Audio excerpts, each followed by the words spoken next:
Hey, what's up, Shady Gang?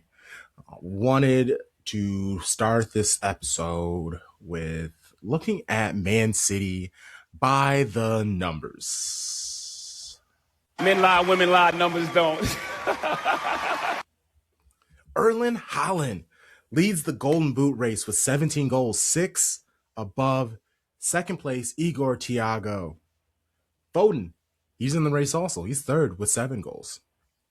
Foden's 7 goals and 2 assists this season actually has already matched his goals and assists from last season in 642 less minutes. Shirky leads the league with 6 assists in 11 matches. Insane. Jeremy Doku, he leads the league in 3 categories. First is big chances created with 9, chances created per 90 with 3.4, and expected assists with an XA of 3.8. He's also second in successful dribbles per 90 with 4.3. Kevin from Fulham is ahead of him, but he's ahead of him. I think it's like 4.7, but it's in half the minutes that Doku has played. We'll take that what you do. And how about some team stats? I was doing a little personal, but let's look at the grand scheme. City lead the league in goals scored with 38. What is most impressive is the 38 goals is with an XG of 30.9. Scoring goals they shouldn't. And by the way, the 30.9 XG leads the league. In spite of having the best attack in the league, they also have the most big chances missed. Well, let's look at the club's defense, because all the talk is about Arsenal. City have 1 less clean sheet than Arsenal. They're third in XG conceded, and they foul the least per match, meaning City does not give up many good free kick opportunities. Like, sure, there are always things a club can do better, but that is one hell of a foundation to build on. Speaking of foundations, O'Reilly, Lewis, Savio, Huzanov, Shirky, Doku, Vardiol, Nico G, they are all 23 years or younger. Nori, Holland, Foden, Donnarumma, Marmoush, 24 through 26. I named 13 players that City could have for the next 6 years at a minimum. Only 1 player that is 30 or older is in the top 10 of minutes played this season, compared to 5 last year. As we have seen this season, the club is ready for success now, but they are fully prepared to succeed for many years ahead. You know the vibes. Shady gang, shady gang, shady gang.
Hey,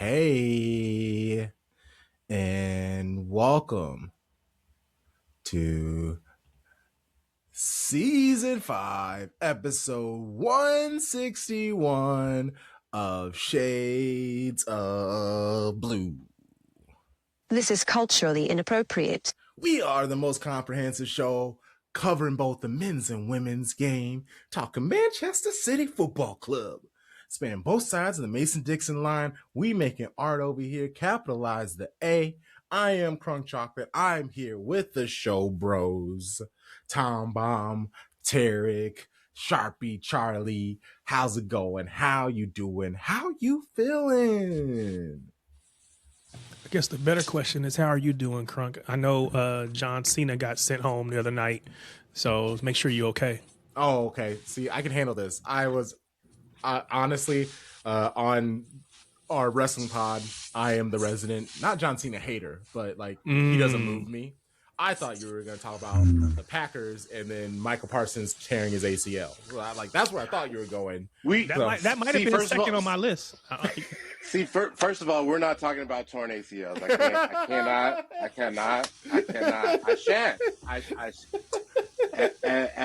As someone I know and trust says, the NFL is just having their woe-so moment. Yeah.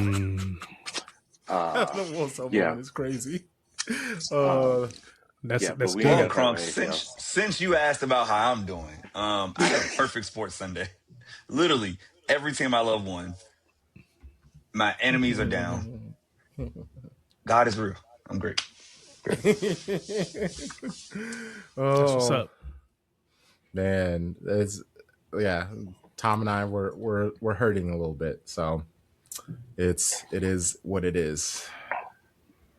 Sometimes you gotta know when to hold them, know when to fold them. And damn, we folded hard. Oh, shout out to the producer, the third child, for our intro. If you're watching on YouTube, please like that video, hit the thumbs up, leave a comment. If this is your first time here, hello. Subscribe, hit that button. We appreciate you. Let's say you're listening, you're enjoying the audio only experience. Please rate us 5 stars, leave a review, subscribe too while you're also here. And 'tis the season. While you're out there buying gifts, celebrating your loved ones, how about you get yourself a gift of our Patreon? For $6 a month, you can get amazing content, match previews, fantastic interviews. $6 a month. You can treat yourself for less than $10. I think you deserve it. I do. I really do. Today, we got so much to talk about. We got City handling things. They on a win streak. City men. Real Madrid. Who? Crystal Palace? Where's that? And then we look ahead for a match against Brentford in the Carabao Cup that my brothers care about now, so that's exciting. And then we got West Ham to look forward to. The City women handle business, beat down some villains, and then we're going to look ahead to their own cup competition that they have to do, where they face West Ham as well. It's a West Ham weekend, and then the ladies go on their winter break, most deserved. Let's get into it, shall we? Real Madrid. I feel like... Hey, before we jump into this, can I say something? Please. Oh, please. And this is only for the people that are watching on YouTube or wherever you're watching this at. I'm loving the scarf, Charlie. The scarf is dope. I think I want one. Tell me how I get one. Thank you. So this scarf, again, seeing it on YouTube, was my first year here, 23-24 season. I joined Capital City Blues, and they do a custom scarf every... Yeah, shouts to them. They do a beautiful scarf every year. I just haven't gone back because we got so much into watch-alongs. But yeah, Cap City Blues, beautiful, beautiful designs yearly. Great people in DC. So it's not a new one for this year. It's no, it's the OG right here. This is the last time we won a title. Yeah, the 4P. Yeah, 4P year. Okay, my bad, man, Crunk. I just seen... I love that. I can clip it up. I can clip it up. Shout out to Capital City Blues. You know I'm old, right? So I wouldn't have remembered to ask that question at the end of the episode. It's too long, too much time. If I don't say it now in the moment, it'll be gone. So I was like, I got to ask it now. That's real. Shout out to Cap City Blues. I got to pull up. So I feel like It's been a while since the media questions have annoyed me, but it happens way too often, and we're back at it. This was the first question of the Real Madrid presser. It was, what would you say to people who think you come here when Real Madrid are vulnerable? It's his opinion. I'm not agree, but it's his opinion. Okay, Ben? Thank you. I left that silence because you could just feel that everybody was like, fuck. Pep is pissed. They done pissed him off. That was such a stupid. Like, why? You have the first question. You can legitimately set the tone, and you ask that question, you daft dunce. City lost their last Champions League match, and they need to win themselves. Like, phrasing the question like, big bad City taking advantage of poor little Real Madrid. Like, City the week before decided that, hey, let's take on Real Madrid in the Champions League. This is perfect for us. Let's go bully the 15-time Champions League winners. Dum-dums. Pep goes on to say that the difference between English and Spanish media is what goes on in the locker rooms in England normally stays in the locker rooms. Where in Spain, this is me paraphrasing, the mess is public, it's knowledge for everyone, bunch of soft, loose lips gabbing about everything. So then the rest of the interview was really about Real Madrid and Pep being in Xabi's shoes. Nothing really much more than that, but I really did enjoy Bernardo's interview. He was the player interview for the Champions League. It was a very good watch. If you do those things, you watch these pre and post match pressers, I urge you to check it out. He's the captain, and here he is on how the players prepare for such a big game at the Bernabeu. Even the young guys, they've been through these kind of games. Obviously, it's the Champions League, it's Real Madrid, the kings of Europe. We know that. But if you play, for example, Liverpool away or Newcastle away or these type of games, these are tough games. These are games with emotion as well. So I wouldn't say that the guys are not prepared. So we know it's a tough game tomorrow, but I really believe that the team is prepared to perform well. And to get the 3 points, which is, as I said, the main goal. It's just if it was a different game, if you were talking about a semi-final, I would maybe answer it differently. But it's a group stage game where we want the 3 points. They want the 3 points. It's very simple. It's so simple. Like, you guys are putting way too much on this. This is just a league game. This is light work. That was a captain ass answer. No, you're. I mean, it got to the point of where, like, the importance of what this competition is. Like, he held space for the fact that, like, yeah, if you were talking about a semifinal, this might be different. Might be a different conversation. But, like, that's not what we're talking about here. Like, he's contextualized it, and just, like, answered the question in a way that probably made the journalists feel a little dumb, but, like, also, like, not, like, totally, like, attacking them. And I mean, also, he took the pressure off the situation, which is what a good captain will do in case there are players who might be stressed. And we'll get to it from the first 15 minutes. You could tell the players were stressed. Yeah, that's what I was going to say, though. It's like he didn't make the moment bigger than what it was, because we've played them in an actual semifinal multiple times. He knows what that feels like. This does not have those stakes. This is not end-all, be-all, knockout round football. So I love how he put it alongside a really big game in the Premier League. Like, it is the same thing. Just they speak in Spanish over there.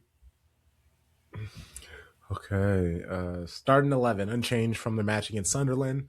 Donnarumma, Nunes, Diaz, Vardiol, O'Reilly, Gonzalez, Silva, Shirky, Foden, Doku, and Holland. Any part of this lineup have you worried about the match? Was there a change in the lineup that you wanted to see? I instantly thought of Tom. So, Tom, how did you feel when you saw that Shirky got the nod over at the Bernabeu? All gas, no brakes, baby. That's like, okay, if this is how we're gonna play, this is just how we're gonna play. Like, I didn't love it initially, but like that was what Pep decided. Okay, so then who would you have liked to see in Shirky's spot then? Reinders. Okay. Reinders, because I thought we would need more control in the midfield as opposed to like creativity. That's fair. All right. 3 goals in the match. Madrid's lightning fast counter. Rodrigo's fantastic goal in the 28th minute. It is what it is. O'Reilly tied the match up in a corner thanks to Courtois dropping Vardiol's header in the 35th minute. And then Holland's beautiful penalty thanks to Rudiger actually being called on his bullshit. Shocking. He took Holland down. I thought it was obvious, but that wouldn't be the first time that Holland had been visibly taken down by a defender, and then they just go, no call. So I guess kind of shout out to VAR for doing their thing. What stuck with me was the referee's inconsistency, Doku's dominance against the top team, and we have the best football pairing in all of football. What stuck out to you in this match, or where should we start this conversation? Tarek, let's start with you.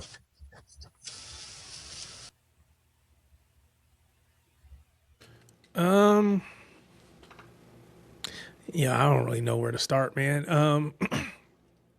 I would say, obviously, it was. Well, are you trying to jump into the match right now? Yeah, we can go wherever. All right, literally whatever. Yeah. I mean, because there was the early stages, and when they get their goal, I try to remember Sharpie saying it's cool, but admittedly, my head wants to drop because it's like, this is Real Madrid. You can't go in and give them a lead and think you're going to come back at the Bernabeu. It's just not likely to happen. So when they got that goal, I was like, and it was still relatively early, for like first third of the match or whatever it is. So I'm a little disappointed, and I think this is going to be a long day because you want to come in and be competitive. And it feels like a team that they put out that has as many players missing as they do, for them to come out and get the early lead was relatively demoralizing, to be honest with you. But to their credit, the players, they didn't drop their heads, and that was impressive, I guess, if you want to say it that way. What are you thinking, Charlie? I know for me, I'm thinking even before, because you brought it up, before we get to the match, the Madrid lineup, 6 defenders out, no Mbappe. Yep. That's huge. It changes their whole organization. You had Valverde, I believe, playing it right back. So automatically, I'm like, okay, Doku, let's go to work. The kid, Carreras, is in the left back, so he's got to deal with Shirky and Silva. And then the midfield, you bring in Ceballos, who just doesn't have the legs that, Jude Bellingham would have as a midfielder, right? Because they kind of played him out wide, at least on the start. But you always get fear when you see Vinny and Rodrigo because they have world-class pace and attack speed. And so, like, that's literally what the first goal was. It was a FIFA goal. Triangles, through ball, you run down, circle, shoot, goal. And it happened so fast, I couldn't be mad at it because I'm just like, this is what happens, right? That's why you play it on your strong foot. Yeah. So when you get that chance, you don't have to cut it back. You can just go. He's a right-footed player. First goal in 32 matches. Of course it happens against City. Yeah. Why wouldn't you break that drought? Like, of course you just had the best shot of the match that you've been waiting for literally almost a calendar year. But it's fine. It's fine. And I think it was the combination, because even before that you had the Vinny Jr. Almost penalty. It was just like they came out of the gates fast, and we were still trying to adjust and adapt to all of the things around the match. You know, the crowd, the noise, the stadium, everything about it. They were like all systems go, and we were like kind of shell shocked at first, I think, to a certain extent, which is weird because we have played there as much as we have. But you know, it was. If that had been a penalty, I think it would have gone a long way to like putting us away. But you know, again, we showed some resilience, and so big ups to the team. I think Tom, what you think? the part I'm sorry, the part you said true, and I'm gonna let Tom jump, is that like we as a club have played there, but in that starting 11, So many of them. that's Yeah. both fullbacks, Nico G, Shirky, and Doku's first time starting at the Bernabeu. Like I'm almost certain Donnaruma's played there at some point because he's played everywhere and won everything. Yeah. But you know what I'm saying? Like half the starting 11 is just like, yo, this is different, and nobody gets hit. We don't get hit like that in the Premier League. Like Vinny Jr. is not showing up in the Premier League. He doesn't exist. Yeah. The closest thing to him is Doku, and we got him, right? So like when you get him and Rodrigo going at you, I think that's what, you know, literally threw off our fullbacks. Both of them were like, whoa, I got to adjust to this. Tom, what did you think? What took your attention? We were talking about like our fullbacks like being resilient. I really thought that Nico O'Reilly, to me, not just on FOTMob, was the player of the match. Like the fact that like he was kind of ball watching like as Rodrigo got the ball and didn't like close up down the space on him to get the shot. The fact that then like he was able to adjust to the speed of the game and then like contribute on a set piece and get a goal and then like adapt to the Rodrigo was like after that was not heard of from the match again. Yeah, I loved it. Like the fact that he could like play shutdown defending, that was impressive to me. Really was hoping the team would be a little more calm in those first 10, 15, 20 minutes, but for all the reasons that you all said, I understand why. And I was just waiting for the calm to happen. And I've mentioned many times before, not only can like another reason why they've got shook is when the ref, and you would think City would be used to it by now because it's just like our history, even though rival fans will say the complete opposite.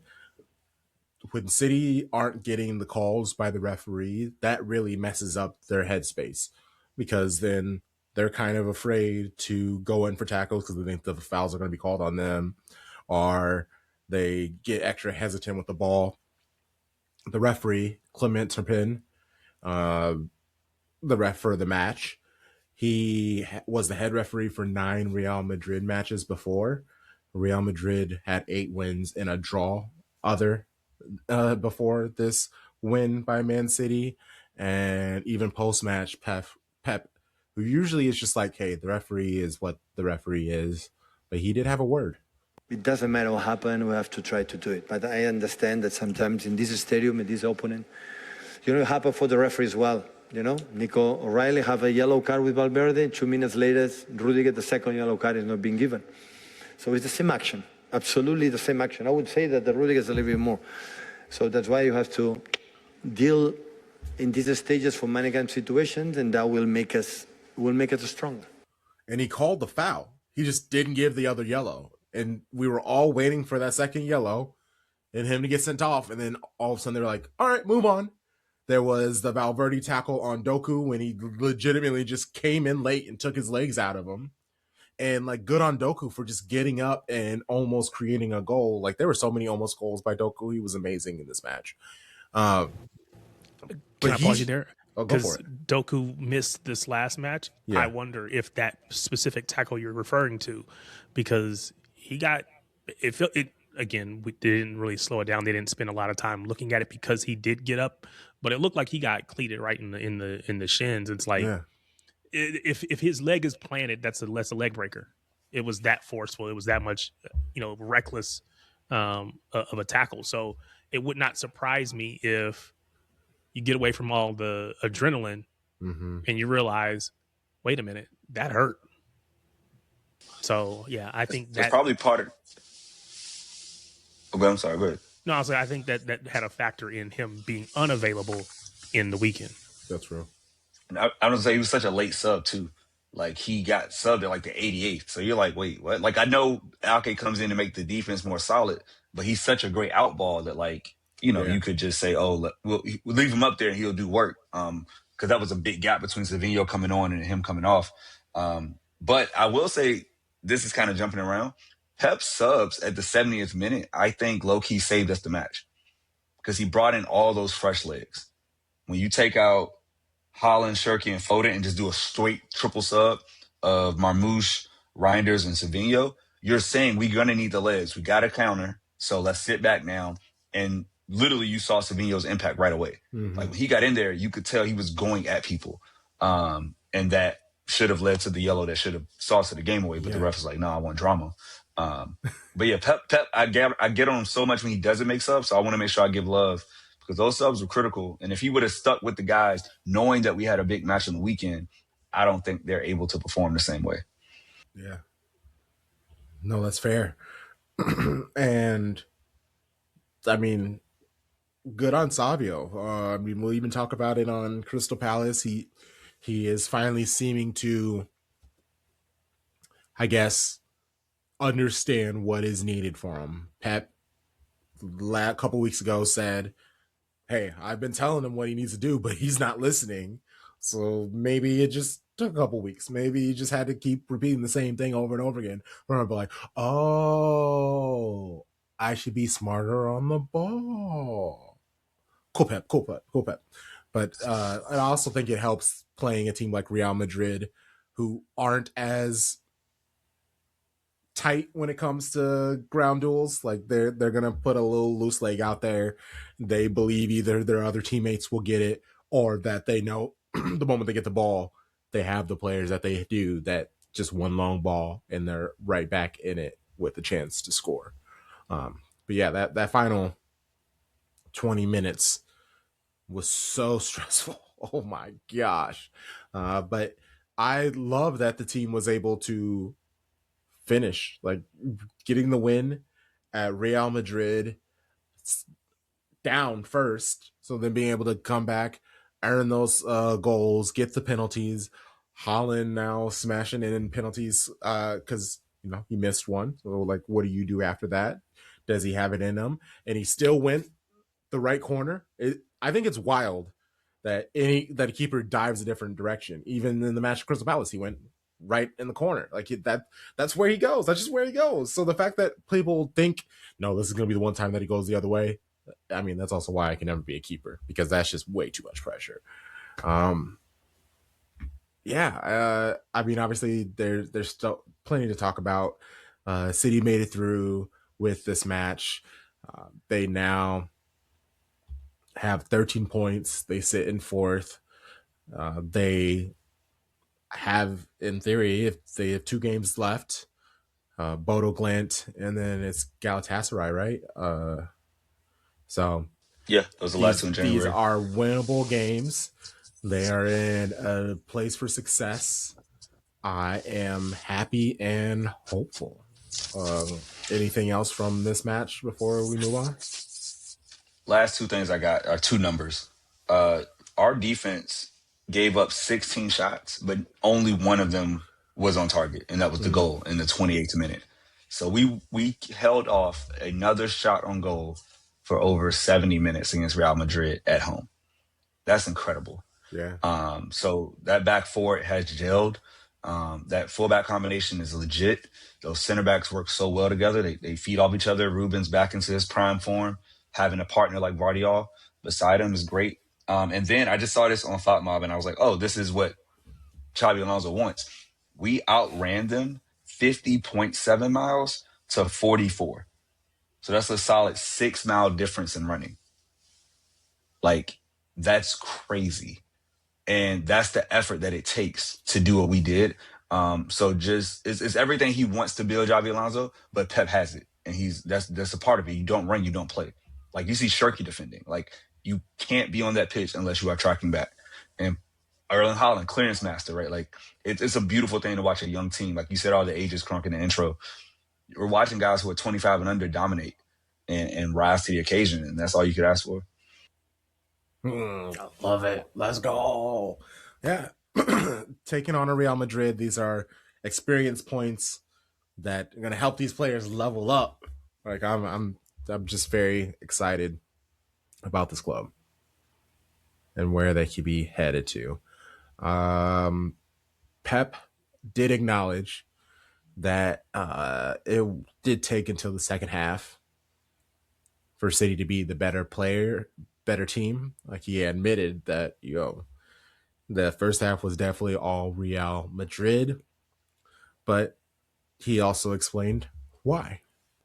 Our shape, we could not control every single ball we lose.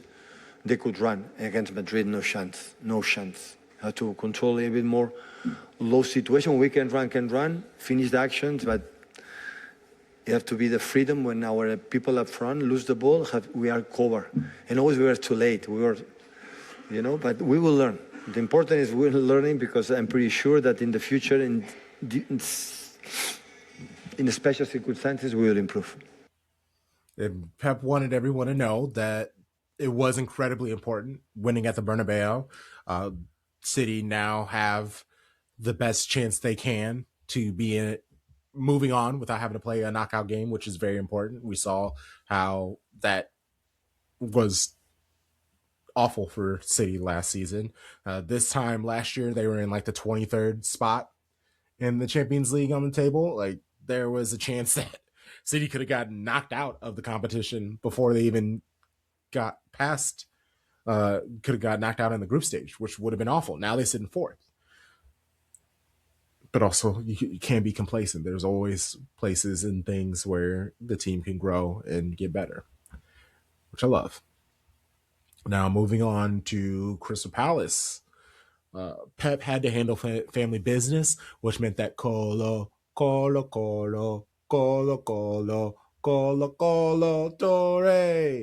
handled the the pre-match presser. You could tell that he's under the Pep umbrella. The way that he would just answer things, said all the Pep-like things. We're taking it one match at a time. We're focusing only on what we can do. Like, yes, we understand Arsenal may have dropped points, but they're a great team, amazing manager. They know what they're doing, but all we can do is work on ourselves. He also said it's a blessing and he's lucky to be able to work under Pep because it's something that he's always wanted to do. And he's the best manager in the world. What I did like most out of this interview was a question from the homie Jack Gone. He asked Kolo, what has Pep asked him to do as a part of his coaching staff? What are his responsibilities? The first thing he told me is to work individually with the players a lot, by doing a video session with them, show clips where they can improve their skill, and I'm monitoring them a lot as well. Try to advise them on certain things on the pitch as well, and do some individual stuff on the pitch as well, on the technique to finish or to defend. As I was a defender as well, help Erling Haaland by telling him stuff about defenders that they don't like as well, because I was a defender. And also I work really closely with Pep Linders on leading the training sessions, and of course bring my energy, that I always had, and yeah. I love it. He also said that he was surprised how Pep told him to express himself, that he wants him to be himself, because not every manager wants that. He is a loud, boisterous, excitable human being, and Pep gave him the space to, again, express himself, have fun, keep the vibes high. And, we have those like traditional managers where you got to be calm and cool and don't raise your voice, be stern and all those like lame things. So being able to, and honestly, having like a Pep Linders and a Kolo Toure, you're getting the best of both worlds, really, because Pep Linders is very intense in his own way, but he seems to be kind of one of those like understated guys. Like he's intense in his focus and his expectations, where Kolo brings the energy, but also he's a defensive dynamo. He can give his perspective as a defender and just being a part of the family that he is. So I'm very thankful that he has joined our staff, and it's really cool seeing it. Honestly, every single time I see Kolo Toure on the screen behind Pep, I'm just like, this is so cool. He also mentioned that his previous failures managing Wigan, that didn't go well, but he learned from that. He mentioned how he did 4 trials when he was a player at Arsenal before he finally got an actual roster spot. All of those failures, if you want to call it that, is what helped him learn there. So he would like to be a manager one day, but he's in no rush. Like, he's just enjoying being under the tutelage of Pep. Was he the main guy at Wigan? Yeah. Oh, really? Because I didn't know that. Yeah, and from what I heard, it did not go well at all. And so, I mean, it be like that. Wigan still, I think, are struggling. They're not doing much better. Starting 11, Donnarumma, Nunes, Diaz, Vardiol, O'Reilly, Gonzalez, Silva, Reinders, Shirky, Foden, and Holland. Reinders in for Doku, who picked up the leg injury. Doku's ability to relieve pressure, force 2 or 3 players on him when he has the ball, that frees up space for his teammates. And I was wondering who on this pitch would do that, because also we know Doku's missing, so who's going to take his spot? Like, obviously it's Foden, so now Foden's playing on the left after he has gotten comfortable playing centrally. The responsibilities change, the expectations change. How would he handle that? When we saw this lineup, we heard the news about Doku. I mean, we can go back to you, Tarek, since you were the one who mentioned the Doku injury. Were you worried? Did you have any apprehensions with Doku missing? I feel like he has become such a critical part of what we do that, it's going to be a different way to play without him. You think about when we need help getting the ball, progressing the ball up the pitch. Usually he's out in space on that left side. We play that long ball out to him. He's isolated 1v1 and then everybody has to drop back because he is too good to play with one defender. So everybody's got to drop back, but we can just count on playing the ball out to him. He's not a big dude, but physically he's strong enough that, much like, you would with your striker, you're asking him to hold up play. We can throw the ball out there to him and he can hold up play and bring everybody else in. So that's taking away a big part of what we do, and I believe what helps make us successful. And I think, to his credit, the thing that I think is most telling about Doku is last season, people couldn't get him out of the lineup fast enough. Take it a step further, they couldn't get him out of the club fast enough.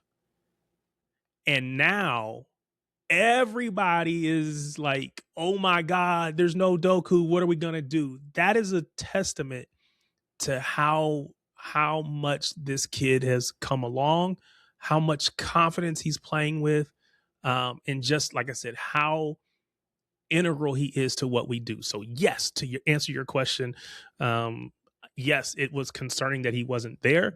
Of course, we have good players, so you figured they're going to figure it out. But I thought Crystal Palace was going to be a difficult game anyway, so not having him is a little concerning, yes.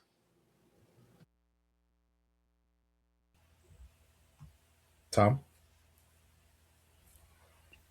I mean, I didn't love it as I was in my NyQuil-induced slumber watching the match. When I saw the starting lineup, like when I was watching the women's match, I was like, ugh, why is Doku not in the match? Like, then, like, knowing he was hurt, like, where are we going to, like, stretch them, like, in any capacity? Like, who's going to be, like, give us that, like, just that threat in behind. Like, and is it going to have to like come from our fullbacks? Because like with Phil is quick, but Phil is not fast, and there's a big difference. Um, and Cherky is pretty much the same way. Like he doesn't have the same pace. Like so, like where are we going to stretch the back line? So I yes, like him being out any extended amount of time is going to be like we are good enough that we can overcome it, like at least in one match. But like you do not want to have to keep doing this consistently without him. And to that point, I thought Pep's choice of Reinders in versus a winger like Savinho or Bob just showed how important like he knew that running was going to be in this match. Like you gotta have legs, and so if we can't replace him, we cannot replace him. If we can't replace him for what he does and his pace and his dribbling and all that, well, what we can do is get some activity on the pitch and get someone that's gonna be involved in different actions, be it transitions, be it defensive work, and that's everything that Reinders does really well. Because I think people they want him to be like a physical six, and I'm like, you clearly didn't watch him at Milan. He's an 8. Like he's more of an 8-10 than anything. Like he goes forward. He's not going back, y'all. But so it's just like, I felt like that was a good choice by Pep. But I was happy that back six is unchanged. And I think the reason he's used this lineup so much, A, is working, and B, they have to grow together.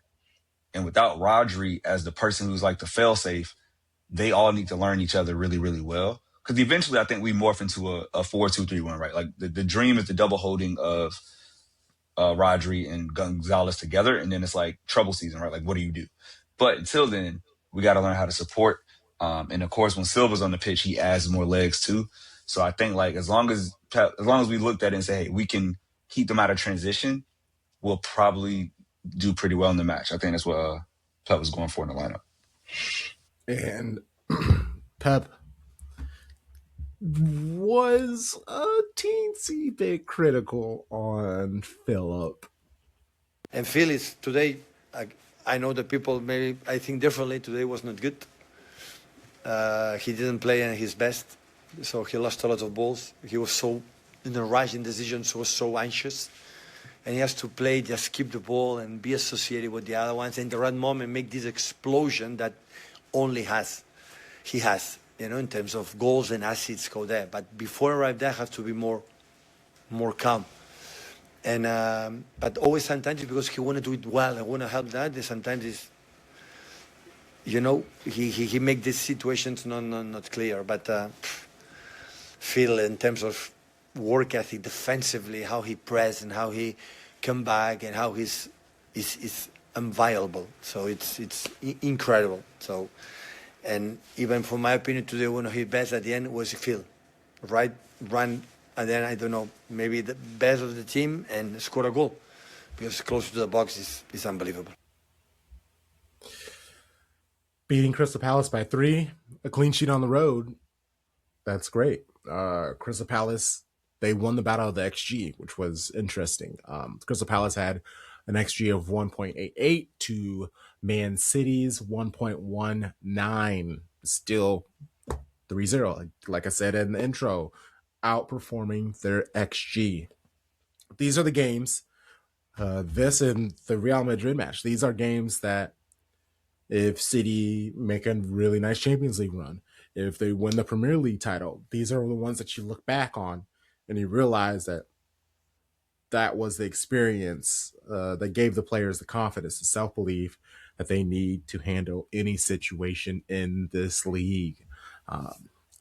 Holland with a brace, 41st minute goal with the assist from Nunes, Portuguese Kyle. The first cross of the match, actually, which was insane to think. Bernardo, he was holding with, pushing up as close to the touchline, to the corner as possible. And when he got the ball, he really is going to be able to beat anybody, but he still drew both of the defenders, even the person who was marking Nunes.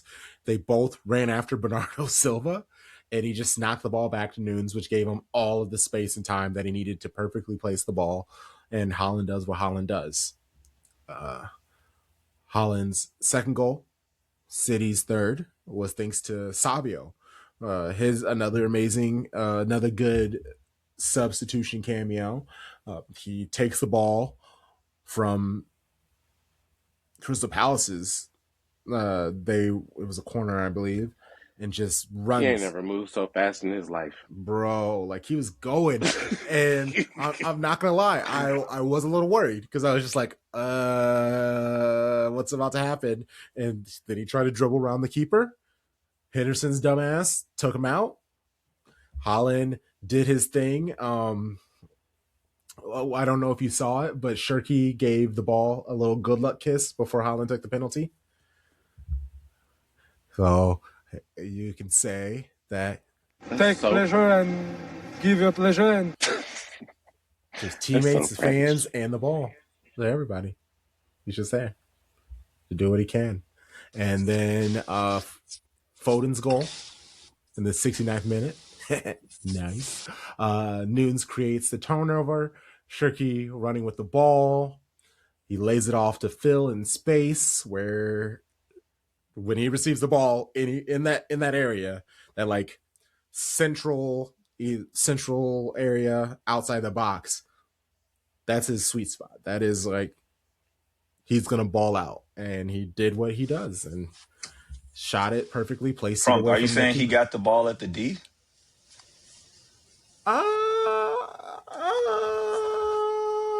take that's what they pleasure call it. and give your pleasure. And Boy, did he give us some pleasure, I tell you.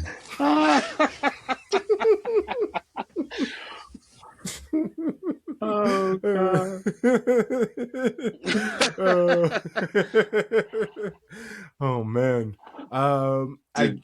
Did anyone else find it funny that on the goal celebration that Shirky kept on running towards the corner flag, and that is not the direction that Phil went at all. Yeah, Shirky went his own other direction and celebrated. I loved it, and then he was like, "Oh wait, I'm by myself," and then went and ran over and joined everybody else. I love he's passionate. He never been to that stadium before. He was lost in the sauce. It was the light. It's too bright there. Right, stupid the part. sun. Stupid fucking part. It's too much. What a ball of bullshit with that short pitch. That's the problem. That's why we couldn't go deep, because the pitch too little. I hate it there. It's like Fulham. It's annoying. First he received the ball after that, and then he couldn't take it deep. I said, okay, Sharpie Charlie. He's about to get into some friction this holiday season. I see you, my boy. Oh, give me a Christmas present. Hey, yo. Merry Christmas. Shades content. This that only shades content. Hey, I am a 35-year-old man with no children. Christmas means something different to me, okay? We're just trying to celebrate out here, trying to enjoy vacation with all the gifts. All the gifts one can get. Tarek, were you about to say something? Nah, I got nothing, man. I got nothing. Okay, I've derailed the conversation. I'm sorry. But on the match. No, I love it. Nah, it's all good. My boy Nunes, a.k.a. Portuguese Cow, a.k.a. Humble Cancelo, a.k.a. the best right back in the Premier League, is balling out. He balled out so hard, y'all. I don't know him to talk about other pods. Sam Lee had to go on his pod and say, I got no notes. He was brilliant. And if you know what Sam Lee has said about Mateus Nunes, called him everything but a child of God last season into this year. That was everything for me. That was the mic drop moment. It's like, oh, yeah, you can't deny it. The man balls. He does everything you want. Because Kyle Walker ain't got that in his locker. That's a Cancelo pass from a better defender than Cancelo ever was. That's crazy to think about. He's only been doing this for a calendar year. Like, the man's ridiculous. And he is going to, if he's not in the team, if he's not in the best 11 of the Premier League, it's only because Arsenal will concede less goals. So they'll put Timber in. But you can't tell me you want Timber versus Mateus Nunes. Like, and we're like, yeah, like I want both sides of the ball to be better. No, like Mateus Nunes is the best right back in the Premier League. And he slowly but surely, he's definitely top 10 in the world. We're getting there. He's coming. He's coming. Pep said it, and everybody came at him. And Nunes is doing what he's doing what he can to help prove himself and prove Pep right. what I loved in the post-match interview, Nunes did the interview, and he was like, I'm just really happy we did the clean sheet. He's like, now that I'm a defender, I care about what defenders care about, which is a clean sheet. So it was really cool to see that we were able to handle that and win at Crystal Palace. So it was really nice hearing his perspective and being. He also talked his shit too, because the guy was like, wow, you and Shirky are really starting to do some great things on the right side. And he was like, well, honestly, there are tons of great players on this squad. Whoever's on this right side, I'm going to be able to work well with, because we're all great footballers. Like, I don't know why you're trying to make this like weird about Shirky. Like, we're Man City. I don't know what you're talking about. I'm good. So it was nice hearing him be able to like talk his stuff a little bit. Can I ask Tom a question? Tom, were you shocked at how great that Erling Haaland header was? Because we've talked about how poor his heading was in years past, and that was textbook. I was so certain that it was going to go over the bar. After it left Nunes' foot, I was like, this is going to go over the bar. He's going to head it right over the bar. And setting the expectation that was what was going to happen, was like, okay. So when it did go in, yes. Love it. He's actually improved quite a bit this season. At least it feels like it, because there have been a couple of headers he's gotten that have been, because again, I don't, the ball from Nunes came in, it was very well placed. It didn't have a lot of pace behind it though. So he had to, generate that. At least I feel like he had to generate that all on his own. And I don't know that those are things that he was doing a year or 2 years ago. So, No, I think the stats show that he's already at like his second most headed goals in a season. The most is like 8, and he's already at like 5. We haven't even hit Christmas yet. Yeah, he's in his bag. He's probably taking lessons from the best header at the club. We'll get to her later. Ooh, foreshadowing. Love it. I like it. I like it. I love it. Anything else in this match before we move on? Okay, Carabao versus Brentford on Wednesday.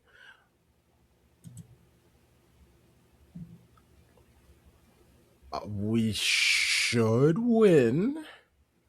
Shout out to the homie Charlie Cord. The match preview is out, so check that out if you haven't.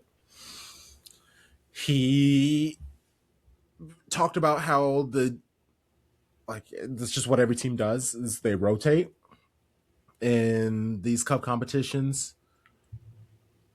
I was shocked to hear him say that he thinks that they're going to still do that rotation, even though the Carabao is probably one of the few trophies that they should probably try to make a strong run in, because this is probably one of their best chances of lifting a trophy. I know you got to play Man City, but still, you should go all out. They sit comfortably as a mid-table team. Like, there's no perspective or hope for them to get a European spot. But he's not really expecting much of them. And he thinks Brentford's going to rotate? Yeah. He said they've rotated in every single game for the Carabao Cup, and he just expects them to do it. Even though they also have a few players injured too, so like that's also where he's less optimistic on top of everything. That doesn't make sense because they have Wolves next. Like, this isn't like you're coming up and playing Arsenal right after City. Yes. And it's a knockout stage round. Like, this is their season, because let's be real, they're not going to win the FA Cup. The odds are not in their favor, like Hunger Games. So this, like you said, quarter semifinal, you are 3 wins away from the first trophy in X amount of years. I don't know Brentford's history, but it's been a long time. So since I've been alive, let's put it like that, since 1990. So yeah, like I expect their best. Now, their form is very not good, unless you're Burnley. They don't score goals, even though somehow Thiago's second in the Premier League at goals scored. So yeah, it's gonna be interesting. Yeah, the only thing Brentford have ever won is obviously like league titles to get the promotion, but they've never won like a League Cup or FA Cup or anything like that. It should be a win. I will be interested in the rotation that Pep does because of the fact that he hasn't really trusted the team and he hasn't really done the rotations. And again, doing 10 subs changes is a lot, but you would still like to see a better performance. You would like to see more fight out of those 10 players, in which there was very little in that game against Leverkusen. So I guess, especially before January, where the talks about Bob leaving and stuff are heating up. Who do you think stands to, I guess, make the biggest noise, prove themselves the most in this match? Because it's obviously not Marmoush or Aiden, or either gone. So who are you hoping to see them do well? Savio. I think he gets to start on the wing, pick a side. Probably left is now his best side, and he could really show out to feed Marmoush to get Ryan to It's basically like the Leverkusen 11, but the changes will have to be you take out Stones because he's injured. So I think you're going to slide Kusanov over, and we're either going to get Rico Lewis at inverted right back, or you keep Nunes on just in good form. But he's obviously, he could take a rest if he wanted to. But yeah, I see no, like, I think the Leverkusen 11, that was their first time playing together. So you came up in a Champions League match. That's a lot. I don't care who you are and who you go against. So I hope Savinho can keep going. He's had some good sub performances recently, back-to-back games. So now from the first whistle, like, go to work. And people forget he is 21 years old. Like, we want him to be great right now. We do. But it's going to take that man time. Like, it just, he has it in burst. He has that Gen Z mentality. They don't listen well. They don't learn well. It takes a lot of repetition. Believe me, I know them. But he's talented. He's so talented. What about my other show bros? Who are you hoping to see the best of? Or is there anybody? Yeah, I mean, I think Savio's a good shout, but I want to see, and maybe this is too late for him, but Oscar Bob, because there's the rumors about him being basically, we're willing to loan him out. He's not getting the playing time, looking to maybe make a change. I think there's still a player there. I really do. Mm-hmm. And so I would love to see him. I would love to see him thrive, but not in a. I think there have been times where maybe it's been a little bit selfish in trying to make your point and to show your ability. Play within the system, but pick your spots, get your, if this was basketball, get your points, but in the flow of the offense, right? Mm-hmm. Stop all the dribbling, stop all the other stuff. Just let the system do what it does and let the spots come to you, and then just take them when they come. Don't have to force it. So I want to see him. I want to see him do well, even if it is on his way out the door, because I think the kid is talented. Mm-hmm. And then, of course, Rico, because he's just young. I want to see Rico thrive. So, James Trafford. Ooh, good shout. I feel like he started that Leverkusen game like with all of the rest of the 10, and like it didn't go so great, and it's like we haven't seen or heard for, like, he's in witness protection or something. I would like to see him, and I would like to see him play well in this match. Doesn't necessarily have, like, I don't necessarily think that Brentford's going to necessarily pepper the net. So, like, if he's feeling more comfortable as, like, a distributor of the ball, like, show Pep what he thinks that you think that he's missing in you. And, like, I understand that Donnarumma's here, but, like, he's, as Sharpie said, shirt numbers matter. He's got the number one shirt. So, like, go out there and play like a number one shirt keeper. I love it. And everybody's expecting a City win, right? No one thinks gonna lose. I mean, it depends on how heavily rotated we go. No. I mean, we saw a switch all 10 and we struggled. And again, that was their first time playing together. But this is not like they've been playing together since then, right? It's just like we played together back then and didn't go well. Okay, a month later we'll try it again. Well, okay, so hopefully if we go that heavily rotated, that these guys can step up. We need to win, in my opinion, because I think we need to get that first trophy. So from that standpoint, I want us to go out there and win. Even if that meant maybe just a slight little bit less rotation than maybe we would normally do. But we'll see what Pep does. I think having a week off after the West Ham match on the weekend, which we'll talk about next, is great. Because you can say, hey, y'all, we can see this. You're going to go here. We might have some subs in the second half. Holland, you won't start. We might need you. Phil, we might need you. Shirk, we might need you. Just be ready. But then, of course, bring back the starting 11, go to work on the weekend, and then we get 3 days off from training, and then we're back in flow. Being at home is huge for us, I think, because there's no travel for a week. Like we got home after a away match yesterday in London, and we're done. We just get to stay in our, everybody gets to stay where they are, train in our facility, don't have to do any movement.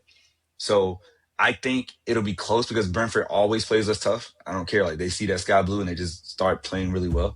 So I got us winning. I'm going to say we figure out a way to win 2-1. I don't think it's going to be a big number because we got a team, like Tarek said, they haven't played together. It's been 3 weeks. So, will it be less rotation? I think so, but you still going to have about 5 or 6 people that haven't played in a couple weeks. So it's going to be interesting. Yeah. I'm feeling hopeful. I see a 3-1 win, even with whatever rotation that happens. City should be able to win. And yeah, I'm sure Igor Thiago will get some rest. And he's their talisman. He's their goal scorer. So if he doesn't play, it'll be interesting to see where they get their goals from. All right. West Ham on the weekend, who are down bad. This West Ham side. I am hopeful. I don't really expect West Ham to do anything. They're lucky that. Well, actually, no. They still sit in relegation. I was about to say they're lucky Burnley and Wolverhampton are worse than them, but they're the third team to get relegated possibly. How are we feeling about this match? This is, let's just say this. This is a dope, right? Let's go. Cool. We dubs in the chat. We in W's, man. 3-0. Yeah, I was gonna say this should be a 3. Should be 3 easy. Let's go. I'll up the ante to 4-0. You speaking my love language, Tom. I love it. There we go. Who are they going to be missing? missing? Are fun. Do we know if they're going to be missing anybody? West Ham?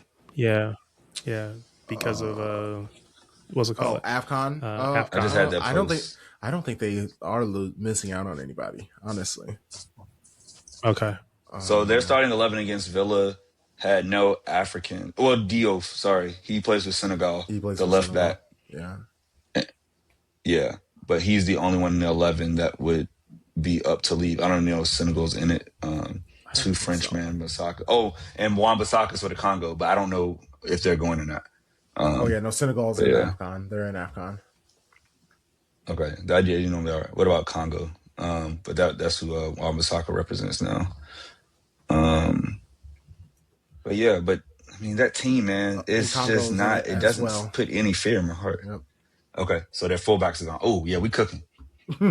Yeah, it's about to be some Jollof out here. Could be bad. We about to go hard.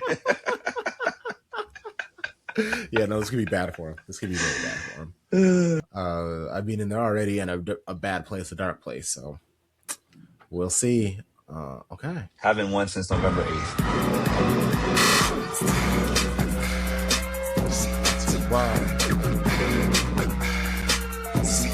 Wow.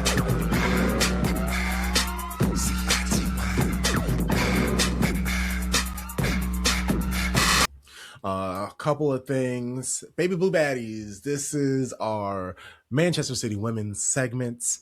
A few things before we get into the match. The fourth round of the Women's FA Cup. The draw happened today, Monday.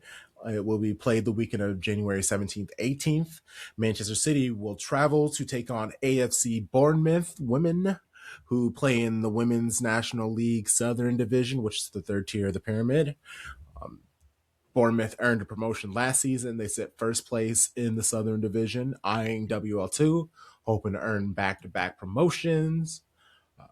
Bournemouth beat Fulham 5-0 in the third round. Then playing in the fourth round, it's happening for the first time in their club's history. Or I should say in the club's history. It's a great story. And overall, expect great things from them. They're going to do the best to maybe face City in the WSL one day, but y'all's sweetheart story is ending in January. Sorry, bud. We're beating y'all down.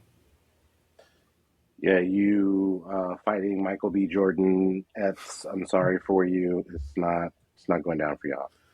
Sorry. And then congratulations to Rebecca Canuck. She signed a 2-year contract extension. In her extension interview, she talked about how coming to City, it feels like her career was reborn. It's the happiest that she's ever been in her football career. And here is Jeggy Onbex.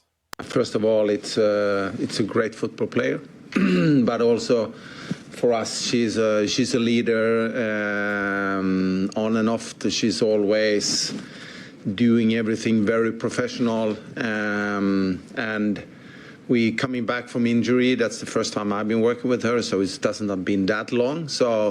But just seeing what she's bringing with her defending abilities of never losing the duels, but also her in possession of qualities in passing and so on. So she's definitely, first of all, yeah, like I say, a great football player, but also a person and leader. So yeah, I'm happy for her, but also very happy for us that we managed with that. And we'll talk about Bunny plenty. But post-match, I believe it was Emma Sanders, she said that she asked Jeggy about Bunny's contract, and he did confirm they are in talks. But that is all he could say. So we're getting there. Yeah, I saw that.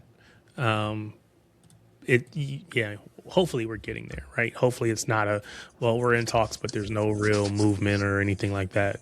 Because again, this is shaping up to be a really good season, and you would hate to have something like that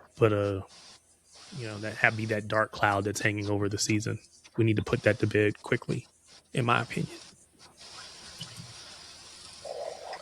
Keep on thinking about the Lauren Hemp extension and like how long that played out. Not that it's great that it played out as long as it did, but it's not unprecedented for the club to do something like that. And especially if you think about all of the commentary that she made post-match about Manchester City being home. I think that she wants to be here. I think it's just the number needs to be right. And it should be right. It should be the world record. It should be pay her what she's owed, what she's worth, reset the market around her, because she's the best women's football player in the world at her position. And I will say that I'm hoping this is kind of like a 12 Days of Christmas with all these extensions they've given out throughout the whole year, right, since the summer. And you're just building and building and building. And then the last one on Christmas Day or Boxing Day, we get Bunny. Or New Year's Eve. Give me a celebration, damn it, City. Give me a celebratory Bunny extension. I want to pop a bottle for Bunny. So I'm hoping that that's what we get before the calendar changes. And now we're really rolling. There's nothing negative. Mary Fowler's coming back in a few months. Everybody else is here. We got Queenwood back. Like, it's all happening right now. Like, this is what we deserve. It's been a long year since this show's been going on. It's been a long time. And even before us, like, yeah, this is the season, man. I love it. Shaggy said that he's not even thinking about losing. Only the possibilities of heading into the winter break with that winning feeling. I love it. City sit on top of the table, 6 points ahead of Chelsea. It's a different view from City. And how is the club handling being hunted in first as opposed to being the hunter so many years in a row? I haven't seen any difference in the group. I think this group is hunting all the time because they are so eager to become a little bit better. So even if we're winning Leicester or who it is, there is still things that the players would like to become better in. There is always things that we can do. So it's almost like we are still hunting the perfect game and the perfect performance. So I don't see that there is any thoughts of thinking that somebody else is chasing you. That's definitely not anything. It's just for us to still becoming a little bit better. I still think we are hunting. And Andre, I love the way he flipped that on the question right? on. He's like, I'm going to say the word hunting over and over again. Correct. And make you feel uncomfortable about it. Yeah. He also shut down the idea that Aston Villa were put in a difficult spot, having to play Liverpool in the makeup game on Thursday and then having to play City on Sunday. He said they're athletes who have the ability to turn around and play 3 days later. Like, come on now, they're athletes. You are minimizing the ability of these players by saying this. He also thought that the win, that way that they did, would give Aston Villa tons of confidence leading into a very difficult match against City. He was asked what the club could do to improve on this season, like what specifically is he working on. At first, he said that all the players individually have things that they are working on, and he sees so much like drive and intention from the ladies, so he loves that. But he also said, we have only been working together for 4 months, and my key thing when I came in was to start from where the team is. So we have definitely improved a couple of things, but still we can be much better in. We have conceded a little bit too many goals. Not 4 in a row now. We keep the clean sheet, so that's great. But we are still working in our press. How do we do that better? How do we defend 1 against 1 better? Attacking wise, how can we create scoring chances through central combinations? How can we do it through crosses, which we have been strong in a couple of years in this club? But the central part is a part that we definitely would like to go a little bit more towards. So I think that there is no particular thing that this is just. I think all phases of the game can be a little bit better. I love that. Have y'all heard a manager give that much input, like insight? That's what like, I know say. exactly what he's talking about. Yeah. It was amazing. Yeah, I love how open and honest he is, especially compared to the previous manager. Mm-hmm. And it makes sense too, because like, where are the strongest players in this team? In the center, like Bunny, Viv, Yui, Rebecca Canuck, Jade Rose, Yamishita. Like, you want to be able to like play like it's the most direct way to the other team's goal. The point is to score goals. So yes, like that makes a lot of sense. Yeah, and a lot of our goals, which I'll bring it up, but for so many years it was just Hemp out wide, sending across. Ioba out wide, sending across. Kelly, sending across. So the fact that he is trying to be like, hey, how about someone in the central? Do you guys want to thrive? Do you want to participate? Do you want to score some goals? I love it. Starting 11 was Yamashita, Kasparai, Rose, Kanak, Wahabi, Hasagawa, Blinkilde, Miedema, Fujino, Hemp, and Shaw. This is basically our starting 11 at the moment with Hemp and Kanak, returning to full health. What was exciting was Queen Wood was back in the lineup. She was on the bench. This match was Bunny scoring her 100th goal from the club. Ended the match with 103 goals. Before we get to all the joy in the goals, I want to talk about a couple of other things that I saw in the match or just made me think. Laura Blinkelde, I think she needs a rest. She wasn't necessarily bad, but her intensity is down. Like you could even see, like she was trying her hardest, but you could see that she wasn't able to give her all.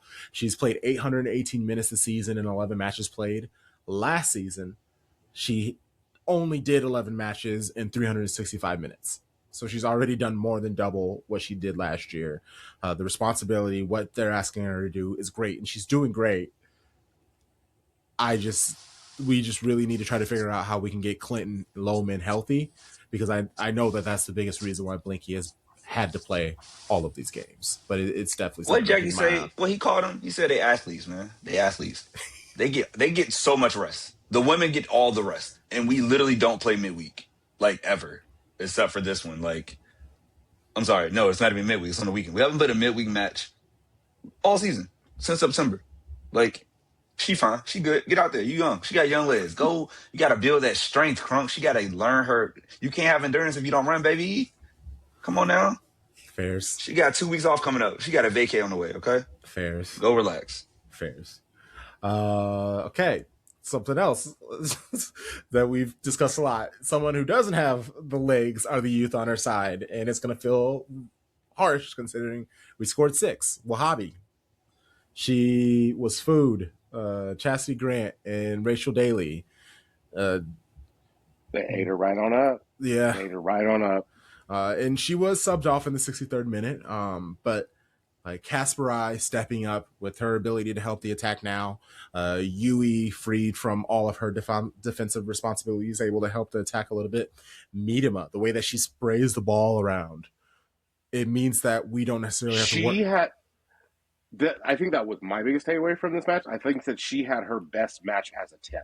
Like this was like her first 10. Match. Like, oh yes, I'm gonna like truly like create and play make. Like her getting the assist in for Bunny's first goal of the match, I thought was incredible. Like her crash in the net to get like the 4th goal, I think it was. 3rd goal. Just like no, sorry, we scored 6. Sorry, I'm thinking of the men. You're right. Ignore me. Just losing count. Which one? Which one? I don't know. There were so many of them. There were it's like Philip Rivers with his kids. I don't know which one of y'all. Just stop. Just somebody.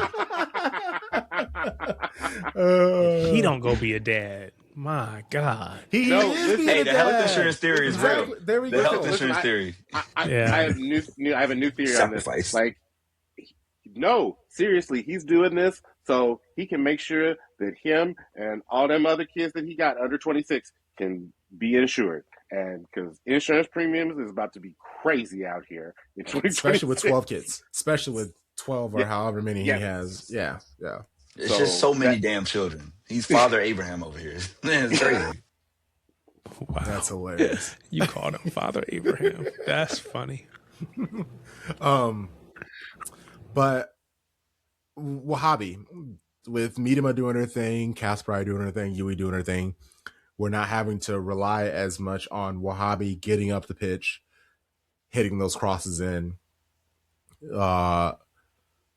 We know she can't get back like she used to be able to. It's really a position that City need to look into bolstering, because that's really the only position on our squad that there's no direct backup for. I think I found who the new starter is there, though. You talking about Queenwood? Yep. Yeah, it's very interesting that What's she's the now... difference? Queenwood is faster. Is she? Yeah, I don't think much, but she is. She's faster. Okay. I don't see her. I know she does it for England a lot, right? Mm-hmm. But I feel like even when she plays in England, she's not like bombing up the pitch. So I don't really like. I feel like Wahhabi gets exposed based on the tactics, but like when Greenwood comes in, it gets way more like conservative.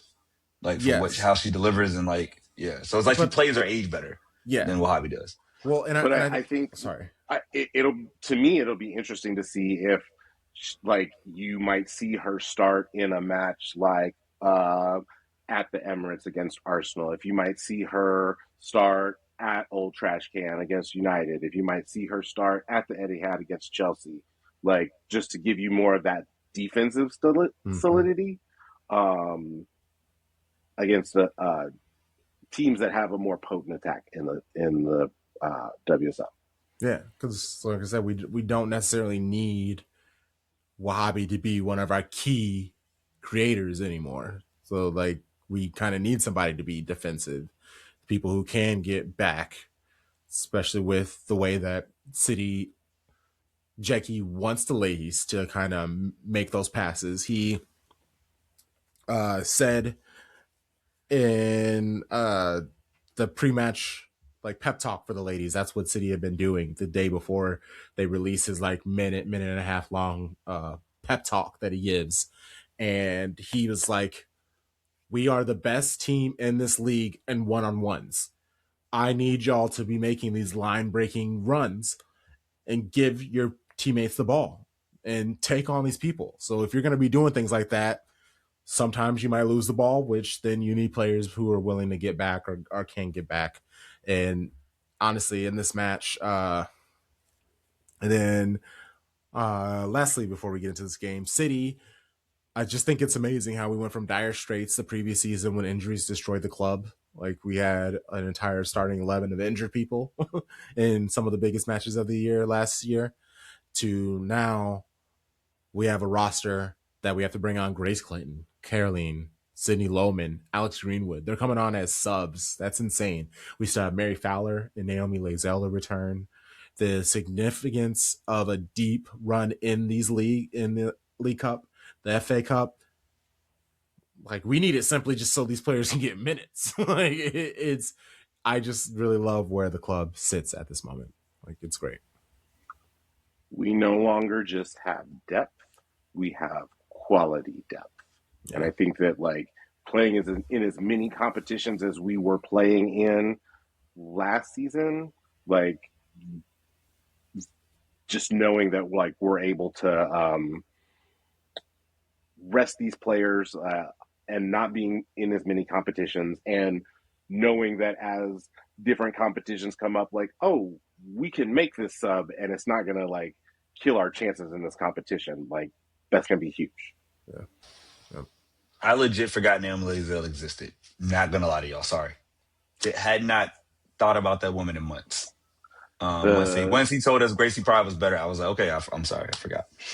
The WSL YouTube channel did a really nice story about her. You should watch it. I gotta check it out. Thank you. Cool.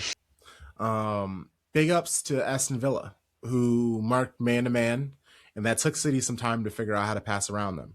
It was Shaw's 37th minute goal. That was City's first shot at goal in the first half.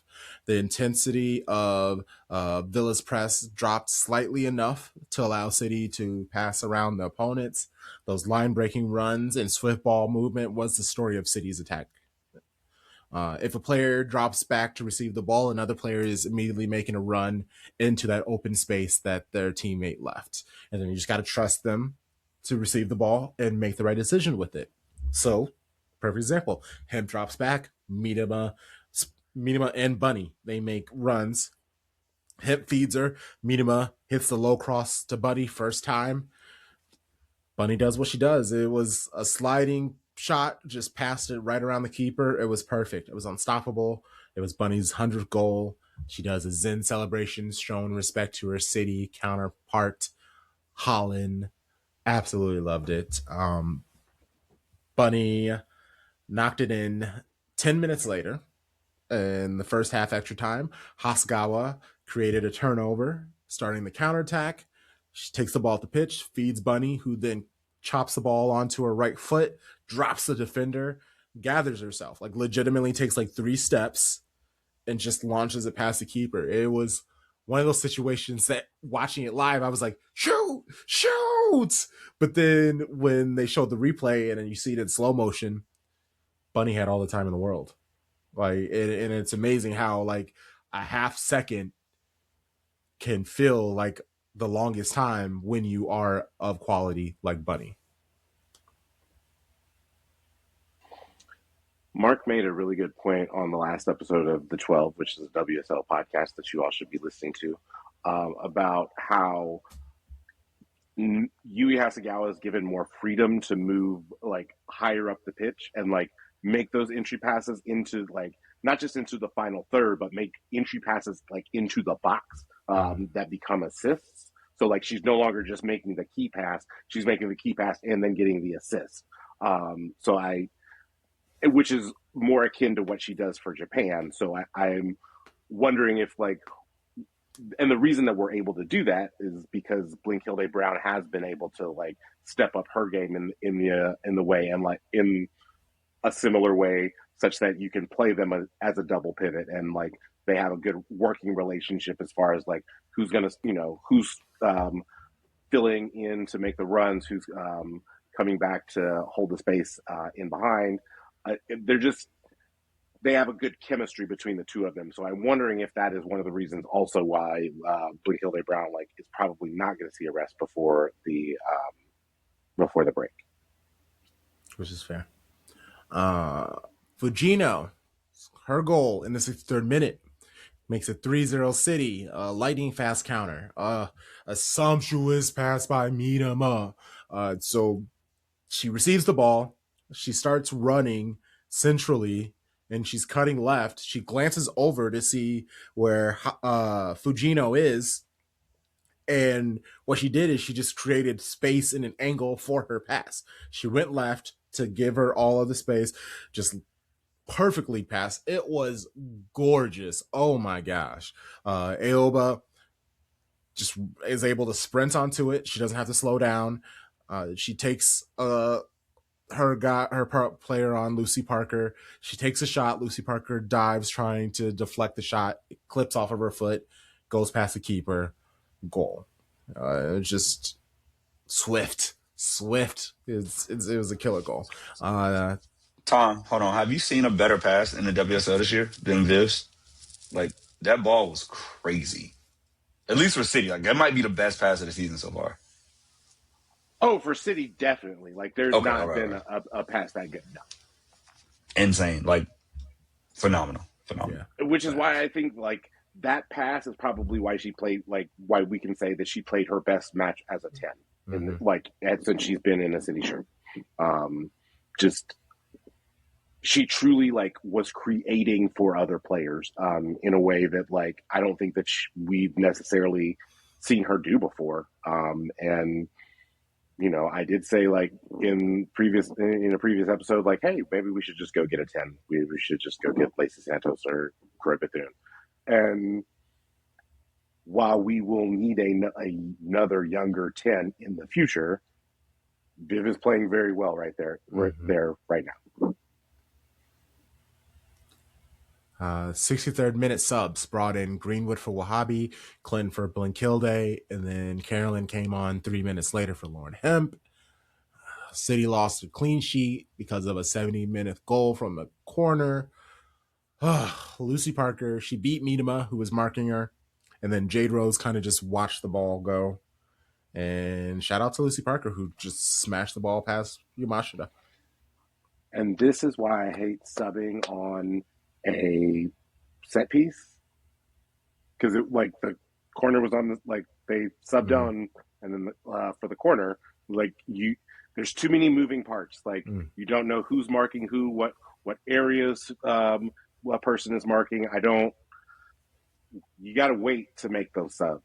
But if I have any, like, I know he'll probably say something about like not keeping the clean sheet, but like I put that more on him than I would put that on the players. That's fair. I thought it was funny that Parker scored that goal and then she was immediately subbed off. So it was just like, hey, you did your part. And she also did her deflection was how Fujino scored. So now she got hers. So she's like, all right, cool, it's 3-1. But then City got their lick back 3 minutes later. Miedema said she was tired of all these assists. She wants a goal of her own. 73rd minute, it was a really easy tap in from a short corner routine. Fujino slipping and sliding with the assist. It was hilarious. Easiest goal she's ever scored in a City shirt. Like Fujino did so much work on and gave up her body, and Viv just got hurt in at the very end. Hurt herself. Exactly. In the name of the club.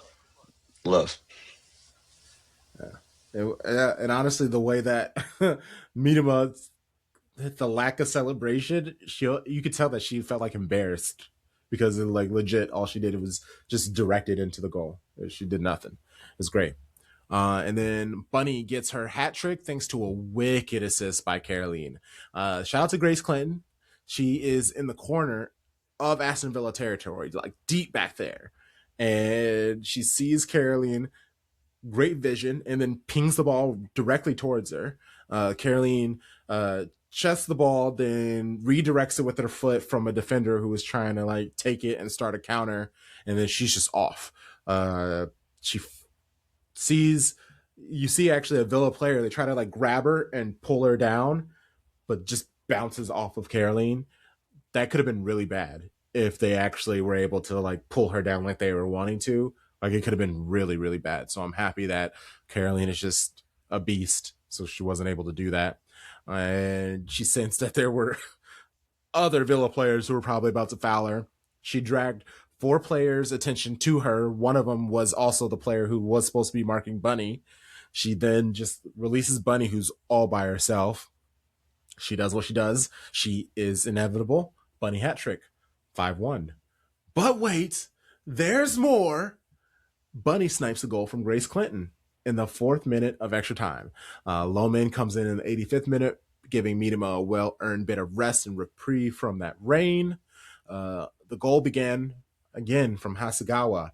She misplaced the pass, but then closed down on the Aston Villa player. The ball bounces off her foot. Bunny pounces on the ball. She's running to the left of the box, going in. She tries to do a trailing cross to give Yui the ball to score, and she doesn't get a clean connection on the shot. It deflects around, landing right in front of Grace Clinton, who takes her time to shoot. It goes directly at Bunny, who just turns, and it bounces off her knee and goes into the goal, giving her 4. Thought it was hilarious. Whew. They waited a while to give it to her too, because they originally had given it to Grace Clinton. Yeah. And it did look like it was Grace Clinton's for a bit, but then when they showed the replay, you could see that it bounced off of Bunny, which is tough. Sorry, Grace. You gotta wait a little bit longer. She got an assist though. Oh, that's fair. That's fair. Okay, got a contribution. And then Bunny Shaw, the woman of the day. 103 goals and 118 appearances for Man City. Here is the Centurion on how she feels about that milestone. Yeah, it's a really good feeling. I've always said from the first day I got here, this was a special club, and the players that I have around me, I think it's a testament to them and a credit to them, and I think they make me look good. I've always said it, but yeah, I think coming into this game, I knew that if I scored, it would have been 100, and finally we linked up, finally. But yeah, it's a good feeling. It's a really good feeling, and to hit that milestone with this beautiful club, yeah, I think for me, I just have to keep going, keep my head down, keep working hard, and I believe that the sky's the limit for me. And I think when I do performances like that, I think trophies and milestones just fall in my lap, so I just have to keep going. Sign that beautiful contract, baby. Let's go. Oh my gosh. And she did the interview with Viv next to her, and Viv even said that I like creating plays. This was, we haven't been able to play much together. Last year that wasn't able to happen that much, so I'm glad that we're able to finally get some playing time together. And yeah, I'm able to create. Bunny loves being in the box and scoring. That's what she's great at. Well, we're now seeing, like you said, Tom, we're seeing Viv be a 10. Bunny is always a 9. She's always bagging goals, but they're working together instead of almost competing for the same type of balls, scoring situations, things like that. But here is Viv and Bunny basically talking about what the club has done to be successful this season? I think we're all taking more responsibility. I think we go out, we play the game, we prepare really well. Obviously, we are lucky in that sense we don't have Champions League midweek. We've got players stepping up every single week, and I think so far that's really helped us this season. And hopefully we can just take it game by game and keep going till the end. I think for us, coming into this season, we knew the quality that we have within the squad, and I think we tried to take it game by game and focus on ourselves. And I think it's showing on the pitch. We don't focus on the chaos or whatever is going or happening around us. We just take it game by game, step by step, and this is done now. On to the next. This is a no. On to the next. Oh my gosh, buddy! I need you to read a book. I will buy the book to just listen to you read it, please, and thank you. You want her to be an audiobook narrator, please? Why she gotta have another job? Why are you trying to make her work? Like, black women work hard enough, Crunk. Damn. I'm joking. When you said buy her a book, I was like, what are you trying to say? I was about to get defensive. Like, hold on. He had to let him land because I was like, wait, what do you mean by that? Thank you, Tom, for understanding me. Instead of Sharpie and Tarek. I didn't let it come. I didn't let you land, and then it was clear. I knew where you were going, and I also knew what they were thinking. So I was like, let me thank my brother real quick. Thank you, Tom. Yeah. Show, bro. Appreciate you. I was going to wait. I was going to wait it out. You see, I didn't interject. I didn't come off mute. I was like, I'm going to let him go. We're going to let you finish. You got it. But you still created the narrative though. Like you should have been like, all right, he cleaned it up. But it was in my head 100%. I was ready to pounce. Don't you worry. I was ready to jump on it. Okay. Like a Holland header out here. I was like a Holland bunny dunk. I was ready. Love it. Oh man. Okay. So Subway Cup against West Ham this weekend. It's at the Chigwell Construction Stadium. All 4 of the Cup games will be played at the same time, 7 a.m. Central, 1 p.m. in England. Crystal Palace welcome Arsenal. Liverpool hosts Chelsea. Man United hail Tottenham. And our Baby Blue Baddies will be at West Ham. Man City have won 14 of the 16 matchups against West Ham going back to 2018. West Ham's only win was back in October 2021. And the draw they had was last season in March when the team was struggling. West Ham sits second to last in the WSL table, 2 points ahead of Liverpool. They have a negative 15 goal difference. So City should win. And even with any rotation, like, I'm going to be most interested in the defense because, like, you can bring in, like, Caro for Bunny, Benet for Fugino, Lily Murphy for Hemp, Coombs can be the 10, Lohman and Clinton can come in and be the midfielders, and then it's just the defense. What does he do with that? Like, who comes in where, does what? So, I don't think he rotates a whole lot. Because it's the last match before we... Yeah. That's fair. I do think Clinton's ready to play more. She's ready, I think, for a start, though, because once you play like a full 35 minutes like she did, 30 minutes, like, that's basically saying, okay, like, I'm ready to play a whole half, and then I can give you, Right. So if anybody had to be changed in that midfield, like, yeah. I think. Look, now you said she should get a rest. I think if anybody gets a rest, is Laura, is Blinky, and I think like Clinton comes on for her. But don't switch up anything else. Like, if you want to put Carolyn out there, great. But like, I'm good with the rotation now, and then we can like just keep it moving. Like Pep told us, if it ain't broke, don't fix it. And this is working real well, like really well. Well, I'm sure Cummins is going to play. Not great. West Ham is not good. Yeah. Okay. I can see that change. Cup keeper needs a run. She shouldn't get a lot of shots. Yeah, I'm here for it. Okay, cool. So 4-0. Let's get it. There we go. Yeah, I think we keep the clean sheets going, even at West Ham. I